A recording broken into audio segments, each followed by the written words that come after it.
జార్జియాలో official గా Georgian language మాట్లాడతారు and ఇక్కడ కరెన్సీ అయితే జార్జియన్ లారీ అని పిలుస్తారు. ఎయిర్పోర్ట్ లో మనం రీచ్ అవగానే డిఫరెంట్ ఎక్స్చేంజెస్ ఉన్నాయి. మీరు కరెన్సీ మైనర్ డిఫరెన్సెస్ ఉన్నాయి, అవి చూసి మీరు తీసుకోండి.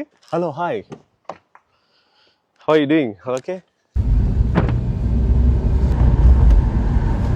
ఈ రోజు అయితే ఇంట్రెస్టింగ్ గా నేను ప్యాటీతో, లోకల్ టూర్ గైడ్ ప్యాటీతో ఉన్నాను అండ్ షీఈస్ వెరీ గుడ్. అంటే మంచిగా అన్ని కూడా ఎక్స్ప్లెయిన్ చేస్తారు. She is going to be showing around Tbilisi.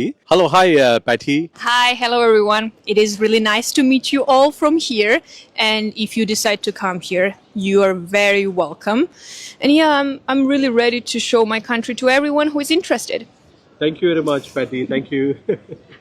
Capital city Tbilisi అయితే 5th సెంచరీ నుంచి కూడా ఆల్మోస్ట్ ఇన్హాబిటెడ్ ప్లేస్ అనే చెప్పుకోవచ్చు. ఎందుకంటే ఏన్షియంట్ సిల్క్ రూట్ లో అజర్బైజాన్, జార్జియా, అర్మేనియా ఇవన్నీ కూడా సేమ్ ప్లేసెస్ ఉండేవి. ఎస్పెషల్లీ టిబ్లిసి క్యాపిటల్ సిటీ కూడా ఏన్షియంట్ సిల్క్ రూట్ లో ఒక పార్ట్ ఉండేది అనమాట. సో అప్పట్లో కింగ్ ఎస్టాబ్లిష్ చేశారు. జనరల్ గా లోకల్ పీపుల్ అయితే ఆయన హ్యాండ్ ఇలా పెట్టారు కాబట్టి hi fi king and hi fi statue అనేసి పిలుస్తారంట. టిబ్లిసి క్యాపిటల్ సిటీ అయితే కంప్లీట్లీ సరౌండెడ్ బై మౌంటైన్స్ అనే చెప్పుకోవచ్చు. ఇటువైపు చూసినా సరే మనకి మోస్ట్లీ మౌంటైన్స్ కనిపిస్తాయి. Georgia population 3.7 and most of the people అందరూ కూడా క్యాపిటల్ సిటీ టిబ్లిసిలోనే ఉంటారు. 1.1 మిలియన్ అంట.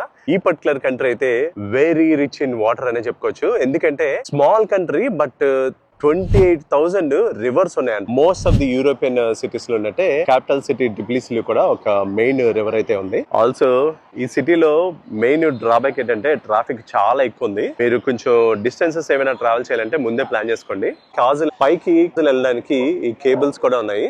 ఇంట్రెస్ట్ ఉంటే అవి కూడా ట్రై చేయొచ్చు. ఇక్కడ మెయిన్ వ్యూ పాయింట్ దగ్గర మదర్ ఆఫ్ గాడ్ అనేసి ఒక చర్చ్ ఉంటది. విజిటర్స్ కి ఓపెన్ ఉంటది. కావాలంటే ఇంట్రెస్ట్ ఉంటే లోపలికి వెళ్ళి చూడొచ్చు.